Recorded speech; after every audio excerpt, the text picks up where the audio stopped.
Daddy ఇప్పుడు ఎందుకు మా స్కూల్కి రా రావలేవు అప్పుడే నేను డాన్స్ చేస్తున్నప్పుడు చూడలేవు.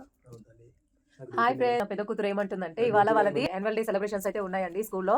అందరూ పేరెంట్స్ అందరూ వచ్చారు వాళ్ళ పిల్లల డాన్సులు చూసుకుందామని చెప్పేసి. బట్ నేను మాత్రం చిన్న తల్లిని తీసుకొని కూర్చున్నాను. ఇరుగారు అసలు ఎప్పుడు టైంకి ఉండరండి పిల్లలకు సంబంధించింది ఏదైనా సరే. యాన్యువల్ డేకి తను డాన్స్ వేస్తుంది స్టేజ్ పైన. సో ఆ టైంలో కూడా వాళ్ళ నాన్న లేరు. సో దాని గురించి అడుగుతుంది, నాన్న నేను డాన్స్ వేసేటప్పుడు మీరు స్కూల్కి రాలేదు ఎందుకు అనేసి. ఎక్కడికి వెళ్ళారు మరి మీరు మీ పాప యాన్యువల్ డే ఫంక్షన్కి వెళ్ళకుండా? రాష్ట్రపతి బందోబస్తుకి వెళ్ళిన ఎర్లీ మార్నింగ్ వెళ్ళారండి. ఏ ప్లేస్ కి? గచ్చిబౌల్కి. ఇక్కడికి బందోబస్తు ఎర్లీ మార్నింగ్ వెళ్ళారండి. అండ్ నిహాన్ మీ పాప డాన్స్ పర్ఫార్మెన్స్ మొత్తం అయిపోయింది. బాబుది ఇంకొక 1-2 minutes లో స్టార్ట్ అవుతుంది అన్నప్పుడు హడావిడిగా వచ్చేసారు. అట్లా ఉంటదండి పోలీస్ ఫ్యామిలీస్ లలో సిచ్యువేషన్. అసలు ఎలాంటి ఫంక్షన్స్ కి అటెండ్ అవ్వరు. మాకంటూ అసలు స్పెషల్ డేసే ఉండవండి. ఇంకా మా వారిని చూడకపోయేసరికి పిల్లలు కూడా ఎంత హ్యాపీ మూడ్ లో ఉన్నా ఇంకా దీన్ని కనపడకపోయేసరికి చాలా లో అయిపోతూ ఉంటారండి.